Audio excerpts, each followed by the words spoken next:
Remember that feeling? You know when the world just suddenly went online? Oh, yeah.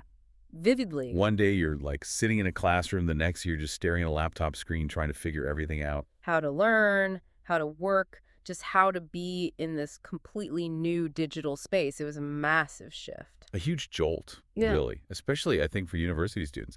Their whole academic world just flipped virtual overnight. Like teaching your grandma TikTok, but maybe even more complex, right? Exactly.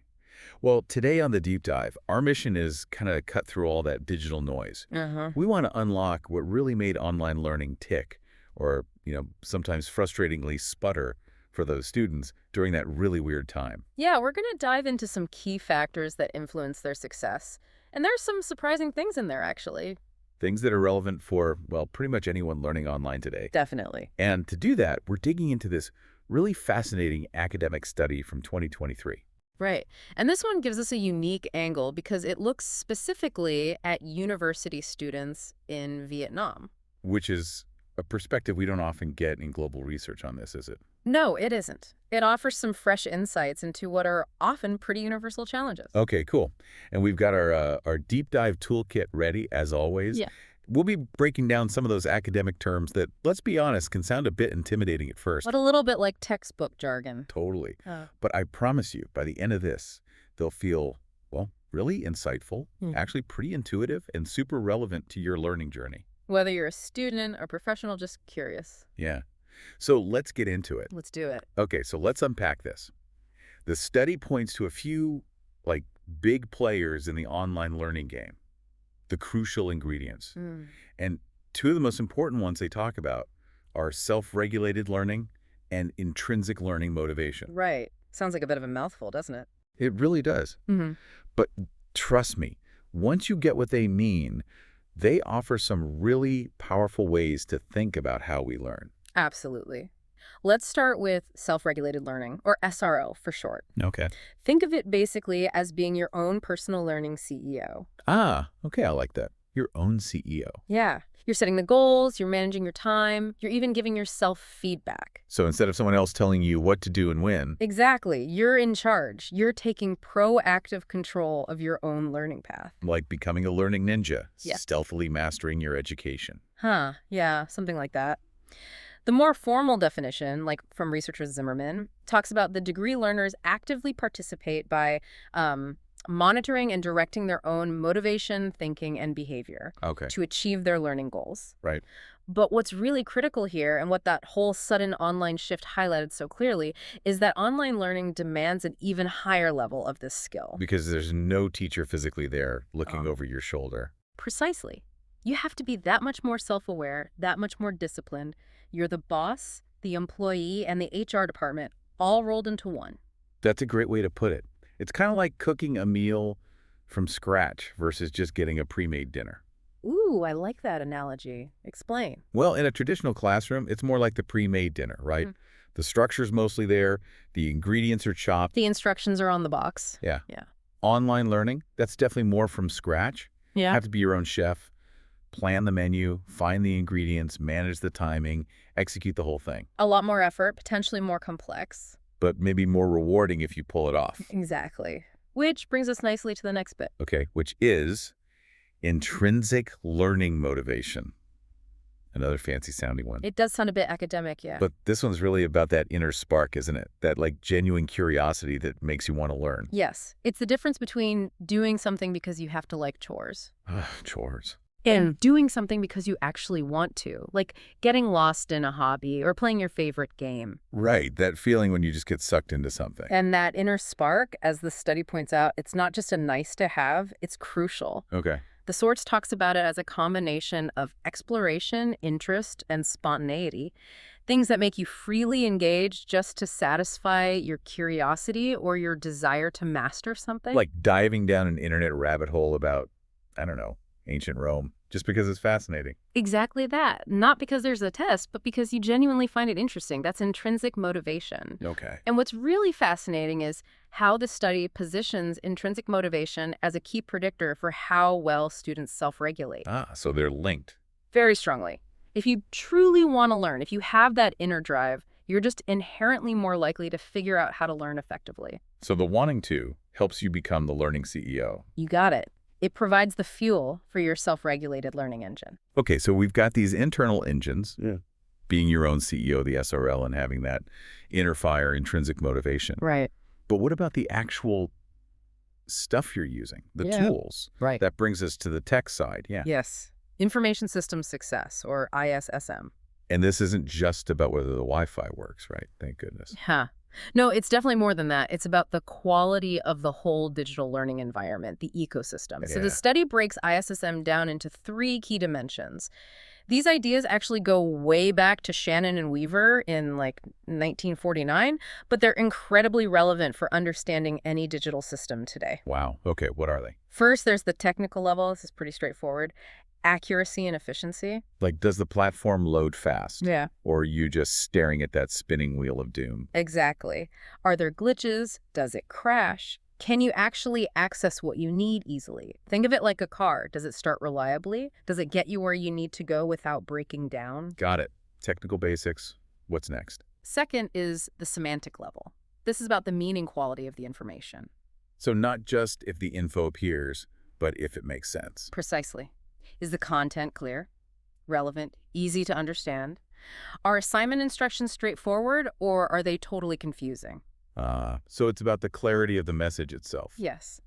Does the data on your screen actually help you learn or just create confusion? Okay, makes sense. Technical, semantic, and the third. The third is the effectiveness level, and this one's more about your perception. My feeling about it. Kind of. It's your perception of how the system, the whole platform, the tools, actually helps you achieve your learning goals. So like, does using Google Meet for live classes in Google Classroom for all the materials, does that genuinely make me a better, more effective learner? Exactly. Does it empower you to be that learning CEO we talked about? Yeah. Or does it just add extra hurdles and frustrations? That makes so much sense. So in this specific study, the students were using Google Meet and Google Classroom mainly. And the research was really asking, okay, how much did these platforms actually help or hinder them? Did they make being a learning CEO easier or harder? That was a core part of the investigation. So with these concepts laid out, SRL, intrinsic motivation, and ISSM, what did the deep dive into the data actually show? What did they find with these Vietnamese university students? Right. This is where it gets really interesting, connecting the dots. I bet.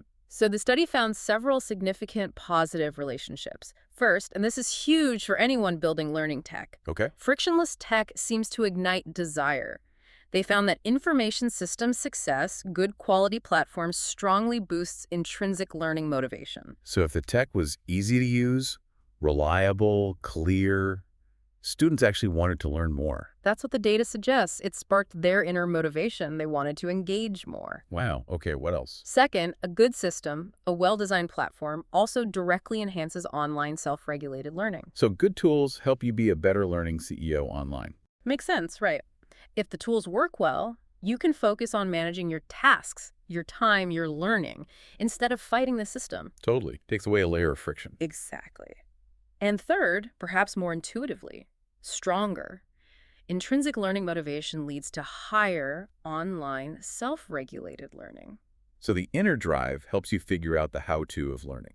Yes. If you're genuinely curious and invested, you're more likely to set goals, manage your time effectively, seek help when you need it. All those SRL skills. So it's like this powerful positive feedback loop then.